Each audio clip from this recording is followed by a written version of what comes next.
Hi guys, for today's video, samahan nyo nga pala ko kung paano gamitin si Melissa na may lisa. Hoy, hindi ganon. Dito guys, inaatake ako ng cologne ni San at tinatarget din ako ng mga kalaban. Just din nyo lang kito kanina be. Tapos, dito, nag-aasim yung kalaban kaya nag-aasim din yung tigil namin. Dito, nag-flicker na lang talaga yung tigil para mapatay yung Clint. Yung San dito, onti na lang. Pero kaka-regen niya na puno. Dito, pinapalagan siya ng tigre namin. Dito napalalim kami kaya ayun, nakahandusay kami sa lapag. Diba? Dito guys, habang kinukuha ko nga pala yung crab, dumating dito yung dalawa at naagaw pa ng Clint yung crab. Tapos yung san hinahanap namin, eto tumatakbo kasi takot daw siya. Hoy, hindi ganon. Tapos dito nagka-ultimate na ako dito, yung MM nila is kaka level 3 lang. Tapos guys, nandito, pumunta dito yung Kagura, hindi ko nga siya napansin dito, kaya napatay ako, bumalag pa talaga ako dyan, diba, pasabog.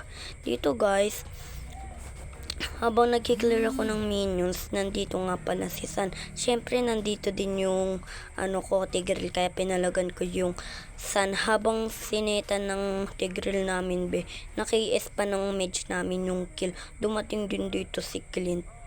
Kaso hindi ko napansin dito yung Kagura kaya napatay ako. Di ba target nga nila ako, be? Nakakainis. Tapos dito hindi pa nakuha ni Tamos yung turtle. Hindi sanay mag-retry. Buti na lang napatay ko dito yung Sun kasi naipit ko siya sa bato. Pero napatay din ako dito ng Kagura dahil sa tulong ni Clint.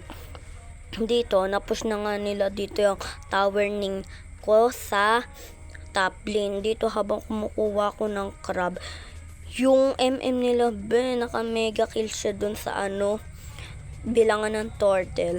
Habang dito be, nagki-clear na ako ng minions kasi nga magpupush ako ng tower dito.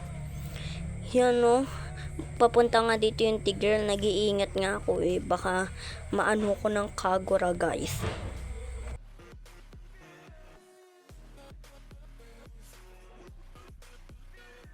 Dito guys, yung tigreal pumalag doon sa core, tsaka yung MMB. Ngayon ko lang siya tutulungan. Tas, ang sakit pala ng vein kaya napatay ako, diba? Dito guys, nakita ko na si San, tas patago-tago pa siya sa bush. Dito pinalagan niya ako, kaya pinalagan ko din siya dito. Kaya hindi makakaya, deserve, diba? Solo kill, nababasa nyo guys. Dito, habang nagki-clear ako ng minions, walang dumating na kalaban kasi nagtatago pala dito, 'di ba? Tumakbo dito yung San dahil hindi na niya ako kaya. Hoy, hindi ganon. Tapos dito, tumatakbo yung San. Kala ng Kagura, kaya niya ako. Buti na lang ang hapdi ng Kagura. Syempre, Kagura ako kaya alam ko. Dito iniwanan ko na dito yung Tigreal kasi mamamatay din ako pag tinulungan ko pa siya. Dito guys, kakatapos ko nga palang mag-clear ng minions, pero nag-clear din dito yung Sun, kaya i-clear ko din siya. Hoy, hindi ganon. Tapos nakuha dito ng kalaban yung Lord, pero napatay ko din yung Sun dito. Kaya guys, di ko napapatagal itong video na to. Kaya thank you for watching.